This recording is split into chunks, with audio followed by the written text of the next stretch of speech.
start. So, welcome, Mr. Harari, or may I say Yuval? Yuval is fine, perfectly. Yuval, I'm honored and excited to have the opportunity this evening to pick your brain, but also hopefully to get to know you a little better. Get to know the man behind the books and the lectures. And I understand I'm just in time, because before we started this interview, you told me that coming Sunday you're leaving for your annual off-the-grid retreat, meditation. Yeah, I'm going for 2 months meditation. Yeah, but it's also 2 months of not talking at all? Complete silent, I mean not talking to people, and no phones and no computers, no books, no writing, no nothing. Yeah. To detoxify the mind. Yes. So no talking. So don't hold back now. You can still talk. You get every opportunity in the next 90 minutes. And without, I didn't want to dive too deep right away into the details of meditation, because I hope we'll get to talk about it. We'll get to that later, probably. But I did wonder what you missed the most when you're away for those 60 days. Is it your husband? Yes. Oh, no, I wanted to give you 3 options. Oh, okay. But it's really cute that you said yes right away. No, I wanted to say, is it your husband, your cell phone, or your dog? I don't have a cell phone. It's definitely my husband. I mean, my dog is currently, he's 14 and he has cancer, and he seems to be in his last days. So it's really kind of, I hope he'll wait until I come back from the meditation retreat. He's doing well now. He's taking these cannabis drops. I mean, he's not taking it. We are giving it to him. Wait, you're giving weed to your dog? Not weed. It's it's the extract, the medicinal. The oil, THC. The oil, yeah. And he's not smoking, You're not rolling him joint, no. No, and we just kind of spray it on his food, and it really improves his condition. Really? It seems so. I mean, there is no placebo effect with dogs. I know. That would be funny, though, placebo effect in dogs, that you're telling him this really works, and then he thinks, yeah, you're right. Yeah. Yeah, so 60 days of no talking. And we're setting off on a journey through your head, basically, and through your life. And to do so, we've asked you to pick a handful of movies, TV series that are meaningful to you in one way or another. And I happen to know that watching TV series is one of the main hobbies of you and your husband, yes. Right? Yes. But are you typical binge watchers? No, I mean, he tends to be more of a bingey type. I tend to be like, we need to digest this episode before we move to the next one. So there is often a conversation around it. So we often end up watching 2 episodes in a row. Okay, so not the whole season in one night. I mean, just yesterday night we watched the first episode of Succession of the new... the 3rd season. It's amazing. I mean, it's so good. It's like Shakespeare for the 21st century. I haven't gotten a chance yet. I had to watch all the movies that you are about to discuss this evening. Yeah. How about we take a look at the first clip you selected? It's an educational children's cartoon series from late 70s. I think even early 70s. Early 70s. I watched it in the late 70s, early 80s when I was 4 or 5 years old. And it kind of completely blew my mind. Yeah, we were born in the same year, 1976. Yeah. I also watched it as a kid. I mean, when I watch it now, I'm surprised again and again that some of the things I write today in my books, and I think that, this is something I just thought about like today or this year, and then I watch it, and I know it was already there when I was like 5 years old. It was on TV. You basically plagiarized it. Yes. Maybe unconsciously. Unconsciously. Yes. From your childhood, because it's a series about the history of humanity. It's originally French, entitled Il était une fois l'homme, which means once upon a time, man.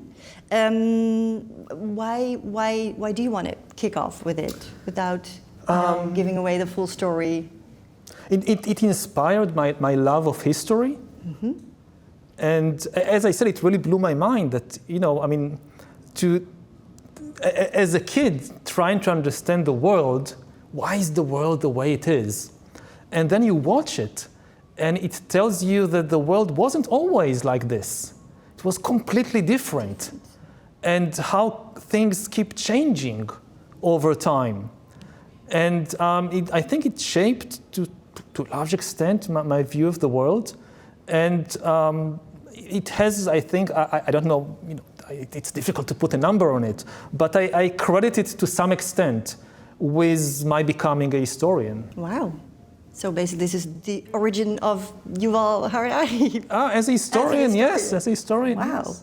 Once upon a time, man. First of all, pretty harsh scene for a vegan. I wasn't vegan then. No, not as a kid, yeah, obviously. Right. And well, the cat's let out of the bag. This is where you got your information from. Millions of readers all over the world wonder, where does he get his information from? At least some of it. I mean, watching it now, I mean, again, it's so sexist. There are no women there, but there is just this one woman who does nothing throughout the whole thing except cooking. They hand out the food. They hand out the food, it. and that's it. Even in the 70s, history was written by men. Yes, still. But still, I mean, it's such a rich show. Yeah, because what makes it so good for you? You know, it starts with evolution, which, you know, growing up in Israel in the 1980s was not obvious. We still don't really teach evolution in school. So, you know, watching this kind of a powerful image or a powerful narrative that sticks in the mind, and also, you know, the basic understanding that humans are animals, that still most people reject, most people around the world today. Yeah, and so you were not taught that as a young boy? No, I mean, we were taught the Bible. Okay. I mean, I come from a secular family, and I went to a secular school, but still in a secular school in Israel, you learn like tons and tons of Bible, you don't learn evolution. But you don't learn anything about dinosaurs or fossils or... You know, dinosaurs, kids like dinosaurs. We probably hear about dinosaurs. But, you know, the whole process of evolution and where we human beings came from, an ancient human species, maybe it was mentioned here and there, but you get far more Bible than that. But what did you think then when you watched this? You're like, wait a minute, no one's telling me about this? I'm not sure. I mean, you know, I mean, the world is so complicated when you're 5. I mean, it's still complicated even today. I agree. Just to make sense of it. And you get so many different points of views and stories that don't really add up. So it took me many, many years to integrate the different narratives that I heard from different places. Yeah. And also to discard some of these narratives. Like to understand that the Bible is just, it's not the history of humanity, it's just a story that some humans invented 3,000 years ago and became extremely powerful and successful, but it's just a story. And your parents did not forbid you to watch? No, absolutely not. No, again, I came from a secular family. Yeah. They were very much in favor of this. But again, you go to school, and until today, you learn mainly Israel history and Jewish history. You learn an awful lot of Bible. But even in history class, it's mostly, you know, you don't learn anything about China. You don't learn anything about, I don't know, the agricultural revolution. You learn something about the Roman Empire, but mostly, what did the Romans do to us? And then you learn about the French Revolution. It's mainly about what happened to the Jews in the French Revolution. So, but every country has their tunnel vision, right? Yes, absolutely. In lower school, I learned about, you know, how great the East India companies were, right? Yeah. So, but this to you was a source of proper information. And you maybe didn't realize it back then, but you realize it later. Yes, it's kind of an alternative understanding of the world that with time became more and more convincing and powerful and rich. Yeah, and it's accurate, as I understand you, correct? It's as accurate as an animation series for little kids can be. Of course, it's not, I mean, if you go now to the latest findings, then no, it's not 100% accurate. But as an initial view of evolution and history, it's surprisingly good. Sufficient. Yeah, and it raises some of, and in many cases when you deal with kind of these big narratives, the real question is, what are the questions? That, okay, the answers that are being given, they are corrected over time. You have new archaeological findings and new historical theories and so forth. Yeah. That people in the 70s didn't know that Neanderthals and Homo sapiens had sex and even had children together. They thought there were two different... They thought there were two different species, and the Neanderthals disappeared. And this is what you see in the episode. Now we know from genetic evidence that, yes, something like 50,000 years ago, some Neanderthals had sex with some sapiens, and most of us have some Neanderthal DNA. It's like 2%? 2%, 3%, something like that. Yeah. No, because I wanted to quote something from this particular episode, because the voiceover says, chances are slim Cro-Magnon men descended from Neanderthal men. Mm-hmm. Since the two lived side by side for 5,000 years, cousin or conqueror, Cro-Magnon men did win out in the end. So obviously now we don't call it Cro-Magnon men anymore. The terminology changes, some of the details change, but what I said is again, the questions are the important ones. Yeah, but does this clip give us any clues on why we came to conquer the planet? First of all, it asks the question, why did our species of humans conquer the planet? Yeah. Which is a very important question. First of all, to realize that there were different species. And secondly, to this basic question of why we dominate the planet, we get different answers to it. But do we get an answer in this scene, you think? Yes. And it's basically still the answer that I give in Sapiens, that it's cooperation. You have the scene when there is the mammoth group, the group of mammoths, and the bands join together in order to cooperate to hunt the mammoth. And this is also the answer that I gave in Sapiens, that the real secret of success of our species, our source of power, is not that we are individually smarter or more creative, nothing like that.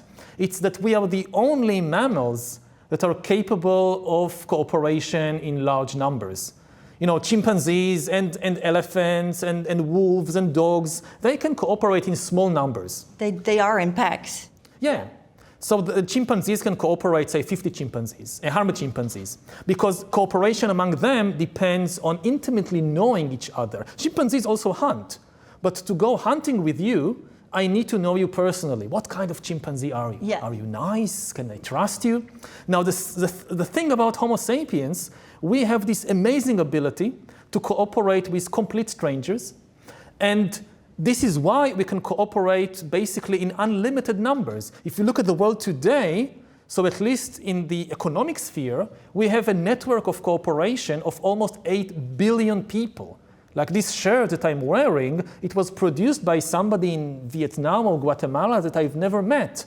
But this network of cooperation brings me my shirt. Yeah. And this goes back to tens of thousands of years ago, when Sapiens first acquired this ability to cooperate in large numbers. And this is why we managed to push aside or exterminate the Neanderthals. That Neanderthals had bigger brains than us. And individually, they were physically probably more powerful. And also intellectually, there are reasons to think that they were not inferior to us. But they did not cooperate as well. As far as we know, they couldn't. They cooperated on the level of bands of, say, again, 20, 50 Neanderthals. Sapiens could cooperate in hundreds and thousands. And it doesn't just mean that, this image of a big battle, that 1,000 Sapiens versus 50 Neanderthals. It's much more than that. It's networks of exchanging information, exchanging ideas. If you discover a new herb that can cure an illness, then you tell it to all the other bands in the area. And if somebody discovers a new method to produce a knife or to hunt a mammoth or anything else. The origin of mouth-to-mouth advertising. Exactly. Yeah. And this is the deep source of our power, the ability to cooperate in very large numbers. Yeah. It's funny how you mentioned the word battle, because I want to suggest we go to the next clip. Yeah. As a historian, you initially specialized in medieval military history, more specifically logistics. Yeah. I was my master's thesis was like the most boring thing in the world. It was about medieval logistical systems of how do you feed an army on the march, how many calories does a medieval knight consume, and how much fodder each horse eats, and where do you get the fodder, and like if you go on a campaign and you need to bring fodder for the horses, so you have a cart and you put the fodder in it, but then you need horses to pull the cart. For something boring, you make it sound pretty exciting. I worked on it for like 2 years. In this regard, you want us to show a military battle from the HBO series Game of Thrones. I'm not even going to try to explain who's fighting whom. If you didn't see the show, it doesn't... I watched all the episodes because I'm a fan, but even I get frustrated sometimes by keeping track of who's whom and who's battling who's trying to kill whom, etc. All you need to know, or all the viewer needs to know, is that there's the one guy, the handsome Jon Snow. He's talking to some other guy. He's the leader of the wildlings. The wildlings. The Scots, basically, who live on the north. Anarchistic posse. And then some other, power-driven king barges in and tries to take over. Game of Thrones. Why did you take us to the continent of Westeros, and particularly to this scene? Well, as I said, originally I specialized in medieval military history, and even more specifically in logistics. And I watched this, and I like Game of Thrones very much, but I sit and cringe, because this is so unscientific. Well, what you see here is they're in the middle of nowhere, somewhere in the frozen north, and suddenly, out of nowhere, appears this huge army of Stannis Baratheon, and surprises them. And this is just absolutely impossible. I'm watching it, and I'm thinking, how did they supply the horses? Where did they get the fodder? The food, yeah. The food for the horses, for the men. Usually in a medieval army, the most common way is to just rob the villages. You pass through a country and you just take the bread, the chickens, the eggs, the fodder to feed your army. But there are no villages. They are in the frozen north. So in this situation, what medieval armies do is you bring a supply train with you. But the supply train is very slow. And it's pulled by oxes and by horses and things like that. It's very difficult to move a huge army through this kind of territory. They've never been there. So they don't know the land. And if they try to move a huge army with its supply train, there is no way that the native wildlings would have missed it.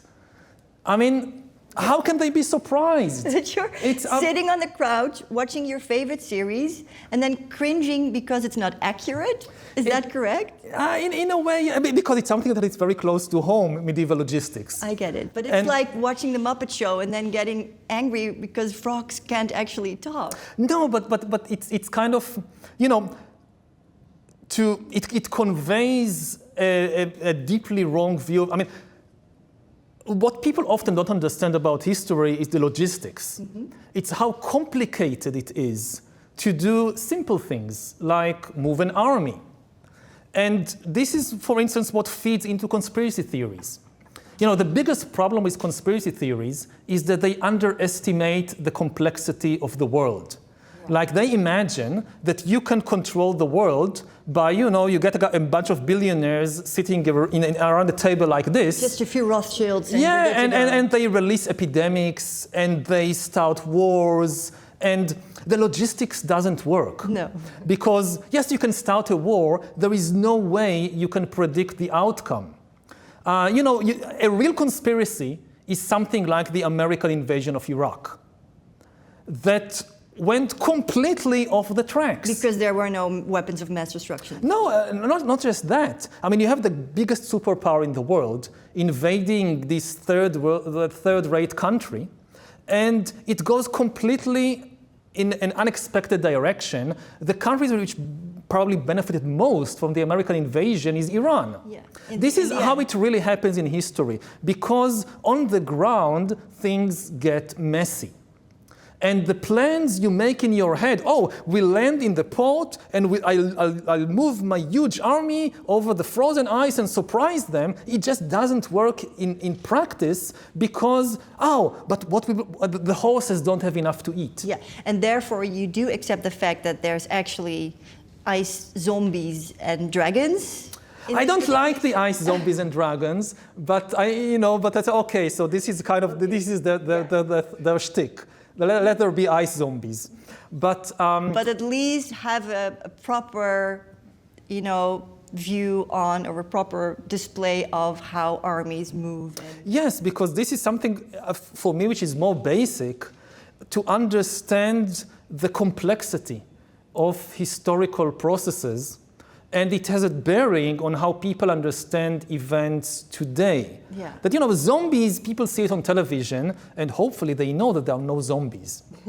But when they see the movement of armies, they tend to think, well, this is much more accurate than zombies. And they kind of use this to understand how military events actually happen in the world, whether in the Middle Ages or today. Yeah. And this distorts our understanding of history. It is portrayed, or it is described as it's set in medieval times, or it has this medieval feeling. Absolutely. Medieval feel, that's what I was looking for.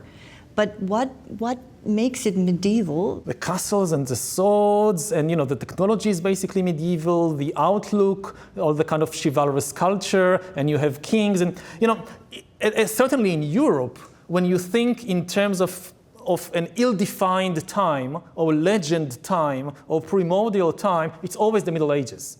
Even if you think about the Smurfs are basically in the Middle Ages. They live in the village, and there is the nobleman in the castle, and... If I was writing an article, this would be the headline. The Smurfs are actually in... No, but I think this is well known, because you don't see a Greek city with all kinds of elections and the forum, and no.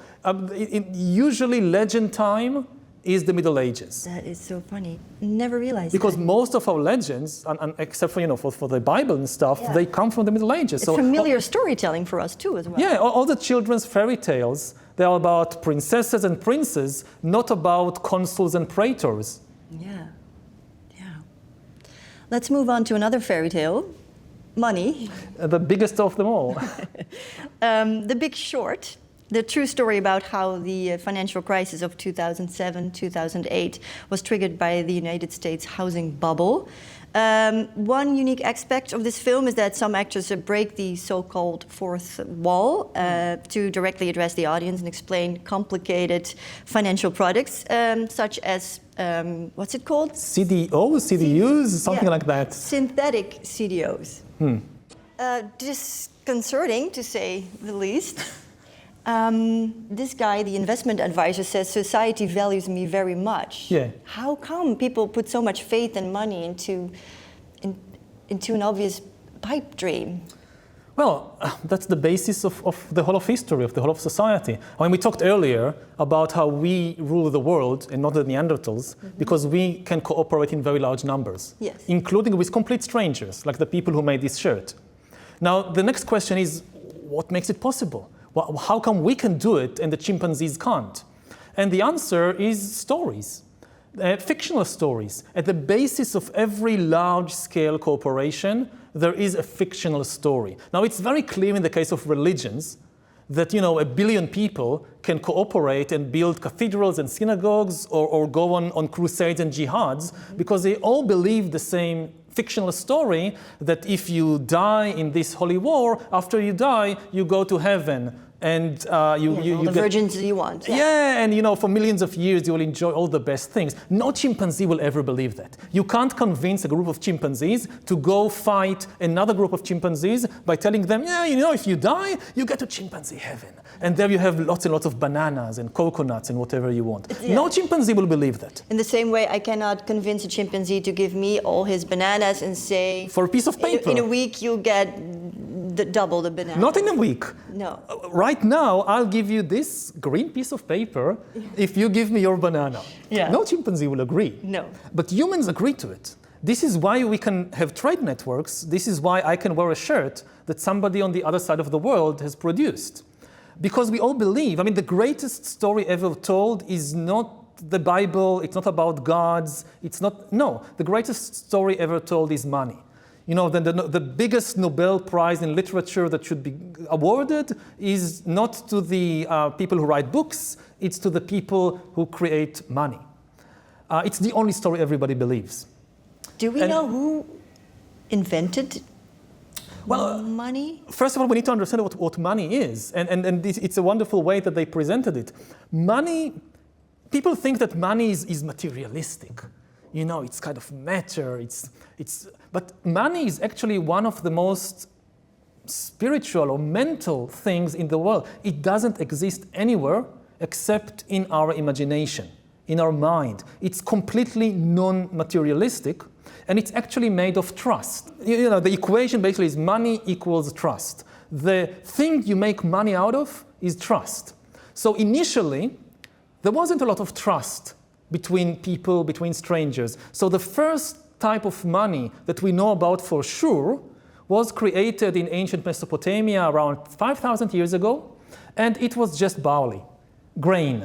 Oh, barley, yeah. Grain. Food. Again, food. And this was the first money because people didn't trust each other enough, or the system, so the money was something you can actually eat. Yeah, makes sense. Yeah, I mean, if there is, I don't know, like the global financial meltdown, okay, I have my barley, I'll eat it. But then the next stage was gold. And the amazing thing about gold has absolutely no value whatsoever, except in the mind. You can't eat it. You can't eat it. You can't make useful things from it. You know, iron, you can make an axe. You can make a plow. You can make a knife. Gold is a very soft metal. It's not good for any of these things. The only thing you make of it is status symbols, like crowns and jewelry and statues of your gods, and money.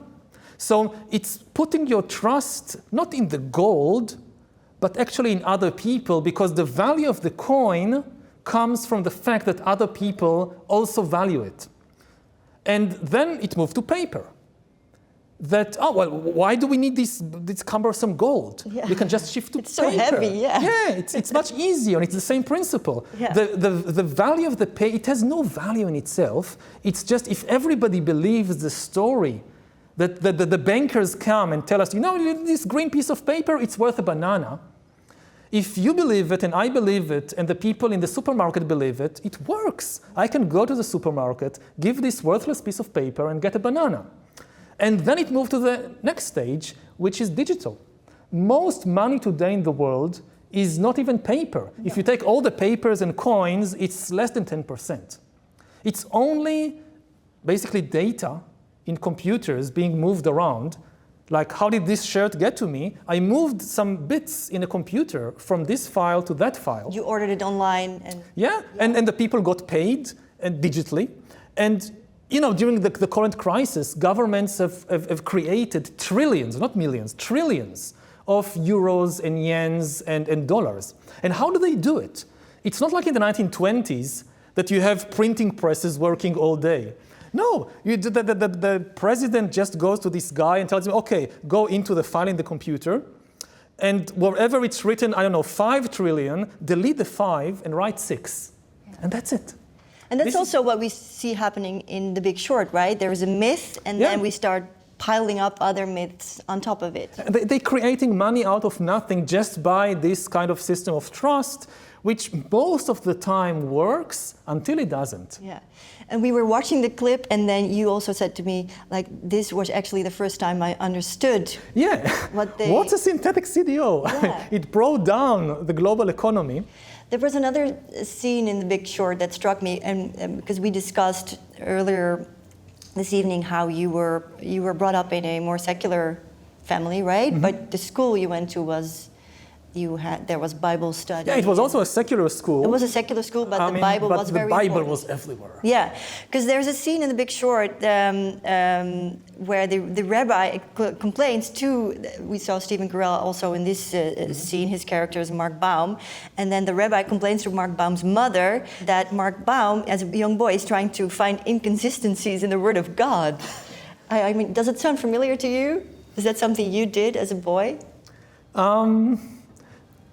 Yes, I mean, from quite an early age, I understood that the Bible was not exactly the truth, the whole truth, and nothing but the truth. I remember it was when I was like 6 or 7, and I was asked, maybe it was in class, maybe it was by some family gathering. I mean, who was the first person, the first people? Mm-hmm. And the person expected I would say Adam and Eve, because this is what we learned in school, in Bible. And I said Peking man, because I just read that about, this was back in the 80s. And I just read this, this book that said that discussed Peking men. Peking men. That are archaeological finding from China. That was like 1.7 million or 1.5 million years old. And I know that it's much older than Adam and Eve, of course. So what was the response of your teachers? They're actually quite amused. Really? Yeah, the amount of Bible we got is nothing in comparison to what you get in a religious school. In an Orthodox school. Yeah, I get it, yeah. But still, I mean, you grew up in Israel, history-laden country. Too much history. Too much history. It's a country suffering from far too much history. Yeah. And you were a teenager during the first Intifada, right? That was like 1987. December 87. Went on for 5-6 years, and your father worked as in an arms in the weapons industry, like a quarter of Israelis work in the weapons industry. Yeah. Or something. So, but how did these things influence you back then? I was very much interested in military history. Again, this was my expertise in university at first was medieval military history and the Crusades and things like that. Yeah. But did you think it influenced your choice of studies, for example? The focus on military issues, yes, very much so. And it kind of grounds you. I guess if I grew up in the Netherlands, I would have a very different view of the world. If you grow up in the Middle East, you tend to kind of have a darker view of humanity and of human history, because the violence and the cruelty and also the stupidity is all around you. It's on your doorstep. Yeah. People killing each other over, not over food, which makes sense in some way, but over fictional stories that other people invented. Borders. I teach in Jerusalem, one of the most famous cities in the world, and you go around Jerusalem, and it's just a regular place. You have stones, and you have trees, and you have dogs and cats and cars. It's just an ordinary place.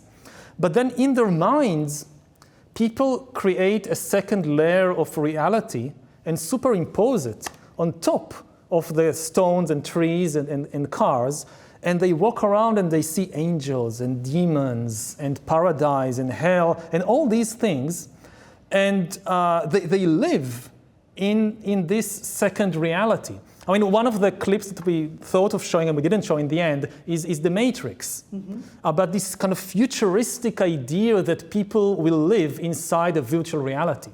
Sometimes in the future, when AI and computers will become more developed. But people have been living in virtual realities for thousands of years. Everything around us is basically virtual reality, in a way. Yes, again, there is the physical reality, of course, of the stones and the trees and the animals. But on top of that, we impose our fictions, our virtual realities, our inventions, whether it's money or whether it's nations, or whether it's all these religious mythologies.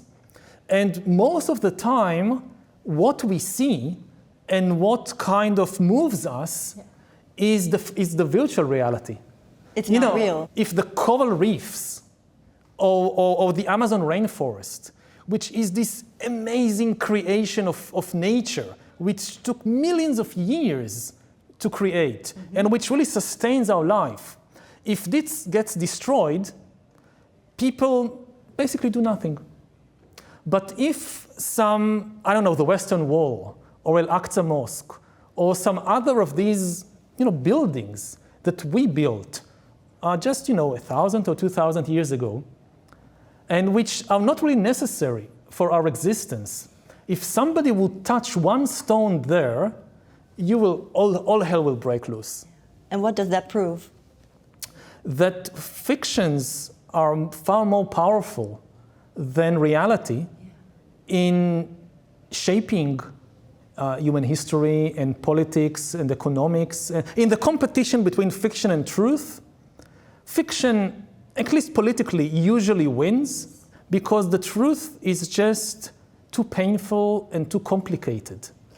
And we don't only come up with fictional stories about the world around us, we also create them within ourselves. Yes. And to illustrate this, you wanted to show another animated clip, this time from a Disney Pixar movie, Inside Out. Really, a wonderful, one of the best movies I've ever. Yeah, it's such your favorite? Very, like at the very top of my list. It's about a girl named Riley, and we're starting at the beginning of the story, right after Riley's birth. Do we need any more context? Anything we need to know? I would say it's kind of taking everything Disney has done previously and just tears it to bits and throws it away. And here is a completely different way to understand humanity. Let's have a look. One of your favorites. Yes. Yeah, but in 21 Lessons for the 21st Century, you write about Inside Out. Most viewers might well have missed both its neurological meaning and its sinister implications.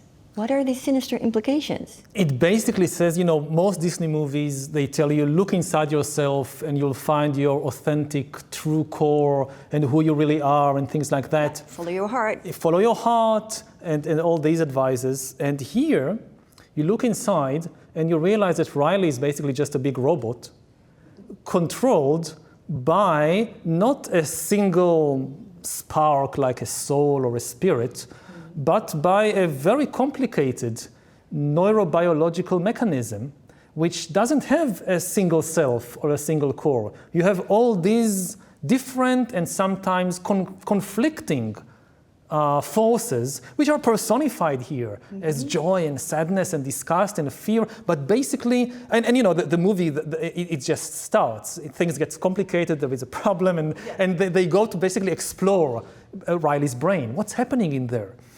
And they never discover a core self. They just discover more and more complicated biological mechanisms. And the implications, they are shattering. That, first of all, that you have no idea what's happening inside. And secondly, that as you explore, you realize that there isn't just a single self. There is a whole bunch of conflicting forces and mechanisms, which is very much in line with what modern science tells us, but something that most humans refuse to accept, and certainly most Disney movies don't give you that impression. So that's what's amazed you, that all of a sudden Disney turned around a corner and gave us a different view. Yes, and Disney is not so important. The importance is that this is suddenly a new view that is being given to kids about who they are and what makes them function. Yeah, there is no little Riley inside Riley, and that's what you would have expected. Exactly. When you first see it, like the very first seconds, you think that, okay, joy is Riley's soul. Yeah. But then you realize, no, joy isn't Riley's soul. Joy is just one element. One of the captains in the mothership. Exactly. And so Riley also, Riley does not have one little Riley inside of her telling what she wants, exactly, or what she needs, or it also says something about free will, I guess. You never get any sense of free will. No. I mean, Riley is just being controlled by the conflict between these forces inside her. And they keep changing. And a very crucial message of the movie is that none of them is the real Riley. Again, the whole problem, I don't want to ruin the movie for those who didn't see it, but the whole problem is that Joy thinks that she is the real Riley, and Sadness, she's an intruder or something. And the kind of big epiphany of the movie is to realize, no, Joy isn't Riley. It's all these forces together that shape and control Riley. The idea of giving up a soul or a self or free will, I mean, that's you already mentioned, for many people, that's very hard. I mean, what's left for us as humans if we have to give up the idea of the self, of the free will? To explore the reality. I mean, you know, my main problem with the idea of free will and the self, it makes us extremely incurious about ourselves. If my decisions just reflect my free will, whatever that is, then there is nothing to explore. Why did I choose to agree to do this show? Why did I choose this shirt? Why did I choose this movie? Oh, it's my free will, end of story. But once you give up this assumption, you start really investigating what are the many causes or processes roads towards that shape, exactly, that shape our desires. What do they come, like the next thought that comes up in my mind? Where did it come from? Why this thought? Now, I think we've arrived at the chapter of meditation here as well, right? Exactly. That's the way how you do it. But if we stick to the metaphor, the inside-out metaphor, and we take a look inside your head in a Disney way.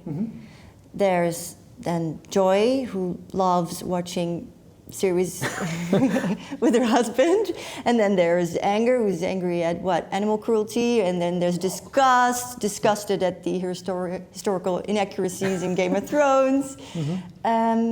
What do these characters do when you meditate? They do their thing. I mean, meditation is not about trying to control them or stop them. It's about just, you know, observing what's happening. But who's observing them then? That's the classical question. Nobody's really observing them. It's just a process of observation. There isn't a self standing aside. There is just whatever is a process, not an entity. Now, there is no point in kind of trying to get too much philosophical or whatever. It's all about the experience. When I went for the first time to meditation retreat, the instruction was extremely simple at first. Just feel the breath coming into your nostrils and going out of your nostrils. That's it. Just do that. Whenever your mind wanders away, just bring it back. And I couldn't do it for more than 10 seconds. And, you know, 10 seconds, the mind goes somewhere. It takes me 5 minutes to realize I lost touch with the breath and bring it back. And that's something you can train. And this gets better over time, but that's not the point. The point is you realize something very, very important about yourself, that you have no control, or very little control, over the mind, and that you don't really understand what's happening there. That's the really shocking thing. But you credit meditation for handling fame and adoration.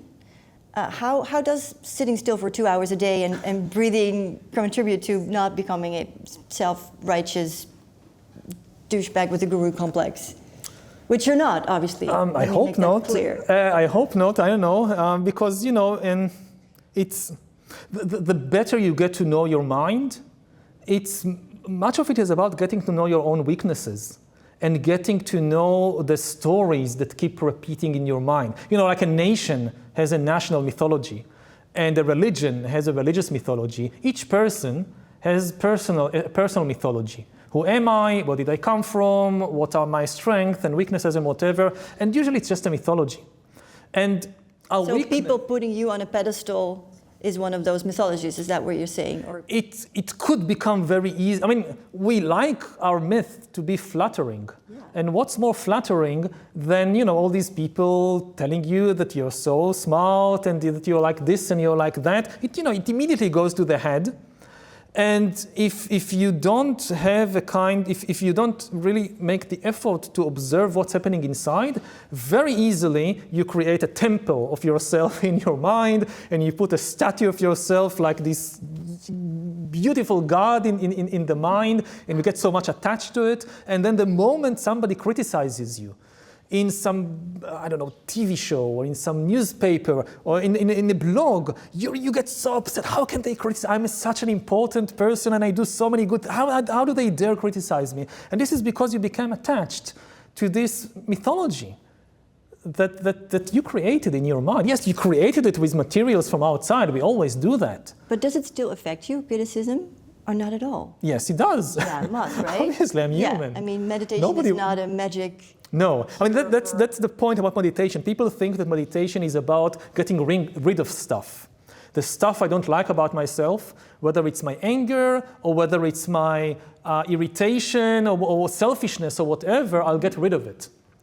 And yes, things change, but the really key, the really important thing is not to get rid of stuff, is to get to know yourself better. And especially to get to know the stuff you don't like about yourself, because it's easy to get, we all know the stuff we like about ourselves. Let's move on to the obvious next question, namely, if humans are computers, because you just called Riley a computer, can computers become humans? And what does that even mean? The answer might be in the next movie, Her. The story is set in the near future, where the main character is lonely and he falls in love with his operating system called Samantha, kind of like a sexy Siri or a sexy Alexa in Her. Yeah, she said, this is an AI, and yes. it says that she's embarrassed. Is she really, and what would that imply? Oh, there's so much to unpack in this scene. It's just amazing. Maybe let's start somewhere else. I mean, sure. As a historian, I'm interested in the past, but also in the future, even the distant future, because it's part of our identity. What makes who we are is not just the past, it's also the future. And I have this very strong sense that, we have, deep down, we are not just, belong to a nation or religion. All these things are very shallow. Religions, nations, all of them are just, like 5,000 years old. And much more deep is our biological identity, which we saw with Riley. All these emotions and the body, they go back not 5,000 years. They go back tens of millions of years. Like the love between a mother and a child, this is something that's been around for hundreds of millions of years. The breath, which we talked about earlier, is hundreds of millions of years. I still share that with reptiles. You breathe, I breathe. We are the same thing. And then I looked at the future, and maybe in a couple of decades, Earth will be populated or even dominated by entities that are not organic, that they don't breathe, they don't have emotions. Like the potential of AI is much, much bigger than any historical revolution. It's really a biological revolution. Since for 4 billion years, all of life was organic. And this is at least an idea of inorganic life forms. That's the biggest thing that happened on Earth in 4 billion years. And it might happen in our lifetime. Now, the biggest question when it comes to AI, AI is artificial intelligence. Yes. And the big question is, will it have consciousness, emotions, feelings? The difference between intelligence and consciousness is? Intelligence is the ability to solve problems, whether it's playing chess or diagnosing a disease or a math problem. Consciousness is the ability. That's intelligence. Consciousness is the ability to feel things like love and hate and pain and pleasure. Yeah. Now, in humans and other animals, they go together. We solve problems by having feelings. Computers, so far, they have more and more intelligence, but zero consciousness. When a computer beats me in chess, the computer doesn't feel happy. No, and he calculated all the moves. Yeah, so it's a completely different kind of intelligence. Now, nobody knows. There is maybe the biggest question about the future is whether we will have super intelligent beings without any consciousness dominating the planet, or whether we will have artificial consciousness. Yes. Like we saw in here. Because that's why I asked the question about Samantha being embarrassed, because that's such a thing of the conscience. Yes, now we don't know. It's possible. I mean, there is no scientific reason why consciousness must be limited to organic biochemistry and carbon-based life forms and can't exist in silicon-based life forms. Because we're also little computers ourselves, but just in a biomechanical way. Yeah. But so far, we don't see any artificial consciousness. I mean, most science fiction movies about AI are not about AI. They are about AC, artificial consciousness. The moment every movie focuses on is the moment the computer or the robot gains consciousness, and then either the man falls in love with the computer, or the computer falls in love with the human, or they try to kill each other, or something like that. Yeah, That's they always take over the the big planet question. and then kill all the Yes, humans. but so far it's science fiction. There is no indication that computers are developing consciousness.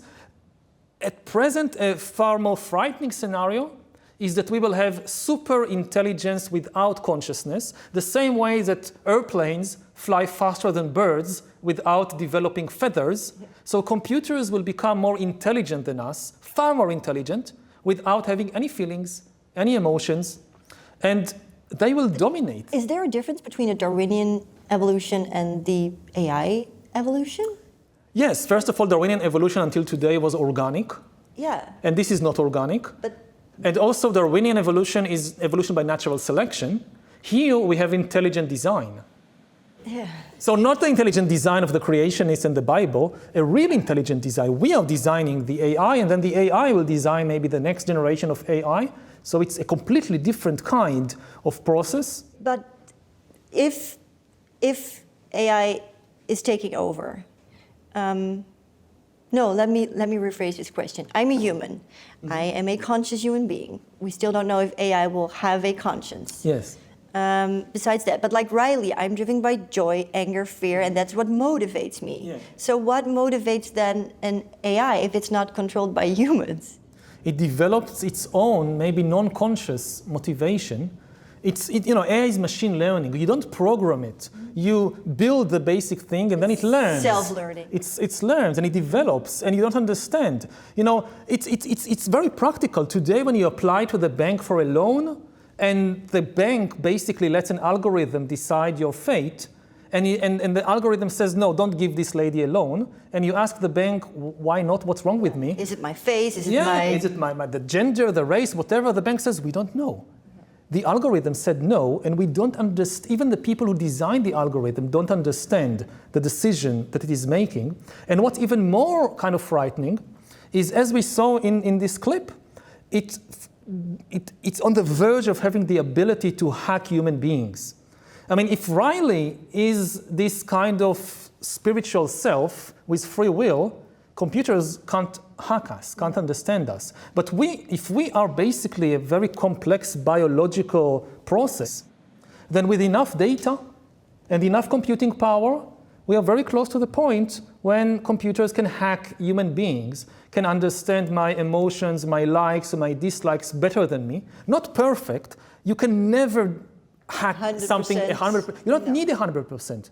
You just need to know people better than they know themselves. And this is quite easy because most people don't know themselves very well. So just imagine what happens when we pass. So as soon as the algorithm knows what I want better than I know it? You're a puppet. It can manipulate you. It can press your emotional buttons. And this is what is happening now with our smartphones and all these, algorithms on social media. Is that why you don't have a smartphone? That's one of the reasons. That basically it's to keep my time. Yeah. And over the last 20 years, the smartest people in the world and the best technology in the world has been working on the problem of how to hack human beings and control them through the screens and through the smartphones. I'm no match to them. If I give them access, they win. Yeah. So I try to limit their access. In that way. In that way. Yeah. Her is also about the basic human need of being understood, finding someone else who totally gets you, to feel loved. And a theme that's also the common thread in the Australian Netflix series, Please Like Me. Created, written, performed by Josh Thomas. I absolutely loved this series. I watched it like 4 or 5 times. Cried my eyes out at the end. Why did it appeal to you? Well, first of all, I think he's one of the funniest people on the planet today. He's a very the main character. Josh Thomas. He has a very unique sense of humor. It takes time to grow on you. I mean, the first time I watched the first episode and closed the TV and said, I'm not watching that. And after a couple of weeks or months, I tried again and gave it a chance. And it takes time. And it's just such. I never saw something like this on television. It was just, so real in a way. And what makes it so real for you? The way that the people behave, and again, and this kind of deep existential sense of humor. It's not like funny, haha, funny. It's, I think, very kind of mixture. Going again back to Riley, when joy and sadness mix together. And you get a kind of, this is really how life is. It's not like in the comedies. It's a gray area, yeah, and it's not black and white. It's not ha-ha or laughing. It's everything combined, yeah. And we really see that in this scene. We meet Josh at the zoo with his mom, Rose, and her friend, Hannah. And so there's Josh, and then there's cute Arnold in Please Like Me. So romantic. Why did you choose this particular scene? I like it very much. It's in a zoo. It's part of nature. Wait, a zoo is part of nature? No, I mean that what's happening between them, yeah, okay. It's natural. It's part of nature, like the meerkats and like there's dolphin or whatever. You mean is them kissing, you mean? Yeah, they're getting together, the romance. I mean, we talked about our deep biological identity. And you have all these rituals, and you have national rituals and religious rituals, and these rituals, they are very shallow. They go back, like 2,000 years, 5,000 years, like I think about my bar mitzvah. So bar mitzvah people had for like 3,000 years top. Now, romance and your first kiss and like having this click with somebody, this is a biological drama, a biological ritual, which goes back tens of millions of years. And it's such a deep thing. And it's like your entire body is like some new button is being pressed. And it connects everything we talked about about the previous clips. Like, again, I came out as gay only when I was 21. Now, Samantha, the AI from her, she could tell me that I was gay when I was, 13 or 14. It should have been written on my forehead, but people don't know themselves well. So I didn't know. It's still one of the kind of foundational insights I have about human beings, remembering myself at 15, that it should have been absolutely obvious.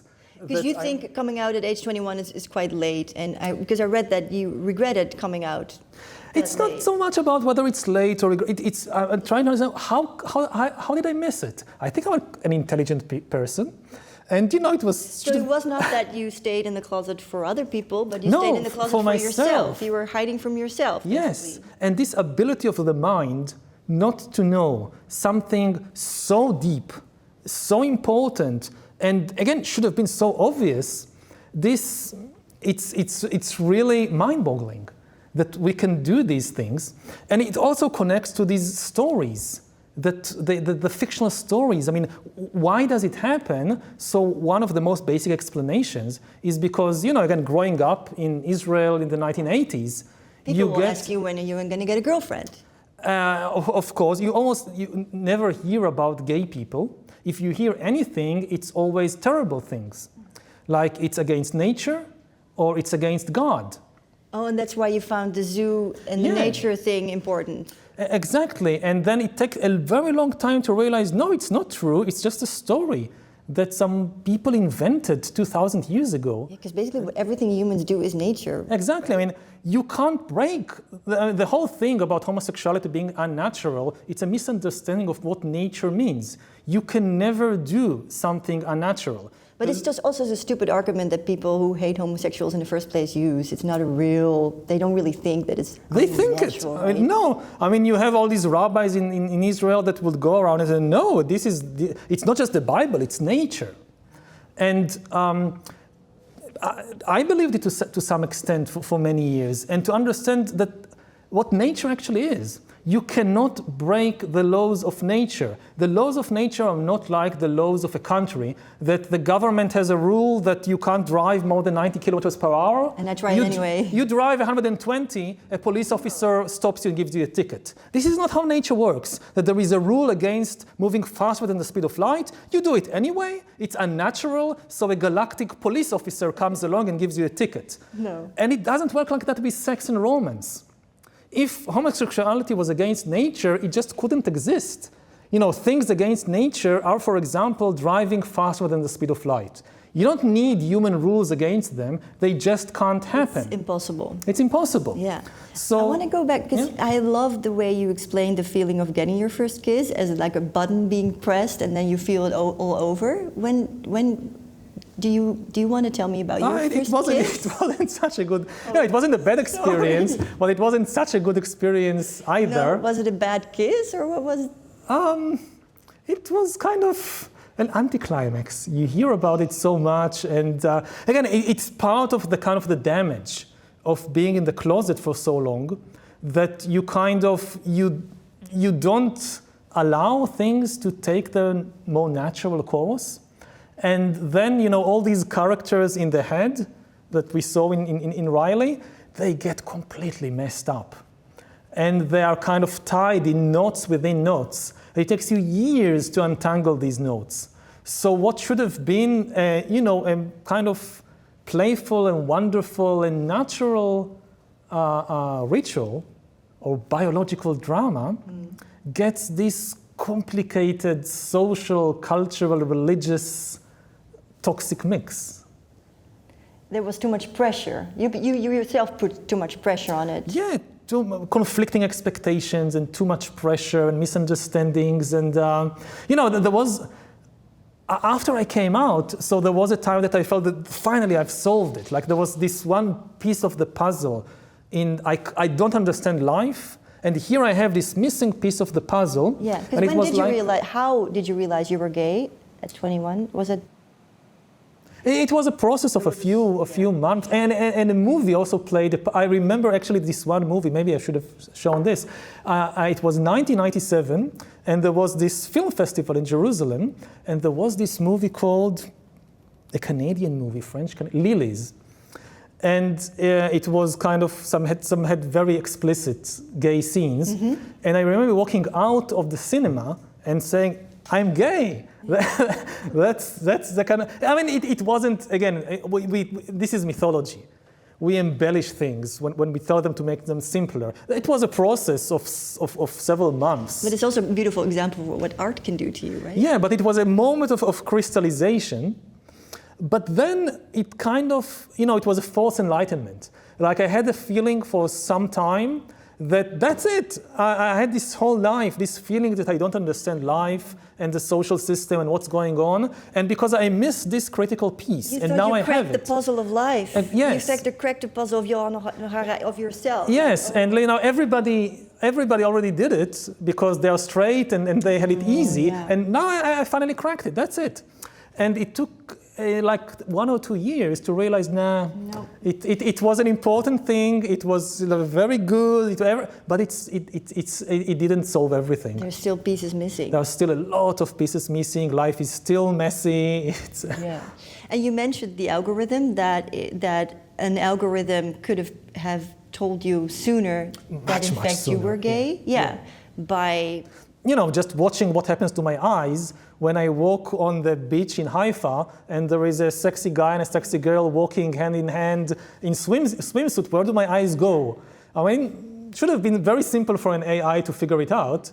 But is that for you a frightening future? Is it a positive thing? Because I mean, it depends what we do with it. But it also depends where you live, right? If you live in Iran, yeah, then you're fucked. Yes, that's a very problematic thing that that they know about you even before you do.